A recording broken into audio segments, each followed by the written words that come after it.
Bonjour et bienvenue dans cette nouvelle vidéo de Budgeconomie. Aujourd'hui, petite vidéo succession dans laquelle je vous explique pourquoi je vais rédiger mon testament à l'âge de 27 ans. Commençons par expliquer ce qu'est un testament. Pour que vos dernières volontés puissent être respectées après votre décès, vous pouvez les exprimer par écrit via un testament. Ce document vous permet notamment d'organiser la transmission de vos biens, appelés les legs, à un ou plusieurs bénéficiaires, appelés les légataires. Le testament est un écrit dans lequel vous exprimez vos dernières volontés.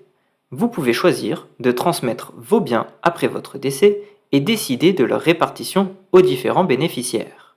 Désignez une personne chargée d'exécuter vos dernières volontés, appelée l'exécuteur testamentaire. Indiquez vos souhaits concernant votre corps, don d'organes, organisation de funérailles, crémation ou autre. Désignez un tuteur pour vos enfants. Et enfin, reconnaître un enfant. Pour faire rédiger un testament, vous devez remplir 3 conditions. Vous devez être sain d'esprit, être majeur ou mineur de plus de 16 ans, et enfin avoir la capacité juridique de gérer vos biens. Passons maintenant à la rédaction. Il est tout à fait possible de rédiger seul son testament. Cependant, pour être valable, il doit remplir 3 conditions suivantes. Être écrit entièrement à la main, il ne doit jamais être tapé sur ordinateur, même en partie. Être daté avec précision, c'est-à-dire le jour, le mois et l'année. Et enfin, être signé. Il est à noter que la reconnaissance d'un enfant dans un testament doit être faite devant notaire dans un testament authentique. Vous l'aurez compris, il est donc possible de faire établir son testament par un notaire. C'est ce que l'on appelle le testament authentique. Vous le dictez alors à votre notaire, en présence de 2 témoins ou d'un autre notaire. Vos témoins ne peuvent pas être vos parents ou vos légataires, ou les clercs du notaire que vous aurez choisi. Passons à présent à la transmission. Quels sont les biens qui peuvent être légués? Les biens doivent vous appartenir personnellement. Il s'agit de la seule et unique condition. Il peut donc s'agir de biens immobiliers, maisons, appartements, terrains, mais aussi de biens mobiliers, tels que les meubles, véhicules ou autres tableaux. À qui les biens peuvent être légués? Vous devez respecter les règles de transmission imposées par la loi. Ainsi, les héritiers réservataires, enfants ou, en l'absence d'enfants, l'époux, ne peuvent pas être exclus entièrement de votre succession. Vous pouvez transmettre librement la part dépassant la réserve héréditaire. On appelle cette part la quotité disponible. L'héritier qui n'a pas reçu un lot égal à sa part de réserve peut exercer une action en réduction. Nous pouvons donc nous poser la question: quelle est ma quotité disponible? La quotité disponible est la fraction de la succession dont le défunt peut disposer par donation ou testament en présence d'héritiers réservataires. Concrètement, si vous avez un enfant, sa réserve correspond à la moitié de votre patrimoine. La quotité disponible est donc l'autre moitié de votre patrimoine. Si vous avez 2 enfants, ils auront un tiers chacun de réserve, donc 2 tiers de votre patrimoine total. Vous aurez donc une quotité disponible égale au tiers restant. Pour 3 enfants, chacun aura un quart de votre patrimoine.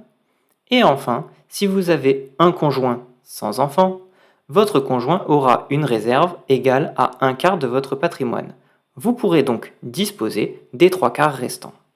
En l'absence d'enfants ou de conjoints, la liberté testamentaire est totale. Intéressons-nous à présent au type de legs. Vous avez le choix entre 3 types de legs. Le legs universel vous permet de léguer tous vos biens à une personne. Vous pouvez désigner plusieurs légataires universels, le partage s'effectuera entre eux à part égale. Le legs à titre universel vous permet de léguer à une personne une partie de vos biens, la moitié, le quart, ou une catégorie de vos biens, les biens immobiliers seulement par exemple. Enfin, vous pouvez opter pour le legs particulier, vous permettant de léguer à une personne un ou plusieurs biens déterminés, un bijou par exemple. Intéressons-nous à présent au coût d'un testament. La rédaction d'un testament holographique, c'est-à-dire si vous rédigez votre testament seul, est gratuite. Toutefois, si vous déposez le document chez un notaire, vous devrez payer des frais de garde. Ceux-ci s'élèvent à 31,69 € pour les frais d'ouverture et de description, et enfin 31,69 € pour les frais de garde avant le décès. Si vous choisissez de rédiger votre testament de façon authentique, c'est-à-dire la rédaction par le notaire, les frais de rédaction s'élèvent à 135,83 €. Il n'y a alors pas de frais d'ouverture ou de frais de garde. Est-il possible d'annuler un testament ? Vous pouvez, jusqu'à votre décès, revenir sur votre testament. Selon l'importance des modifications à établir, vous pouvez faire un acte de déclaration de changement de volonté devant un notaire, faire un nouveau testament annulant le précédent, et enfin détruire votre testament holographique en le déchirant par exemple. Après votre décès, vos héritiers peuvent demander en justice l'annulation de votre testament. Cette demande doit être faite par assignation. L'annulation peut être demandée dans les cas suivants: l'inexécution des obligations prévues par le testament, l'ingratitude, le non-respect du formalisme du testament, l'insanité d'esprit du testateur, et enfin l'incapacité du bénéficiaire du legs. Il est important de se demander ce qu'il se passe lorsqu'il n'y a pas de testament. Lorsque le défunt n'a pas rédigé de testament, c'est la loi qui désigne les héritiers des droits de succession.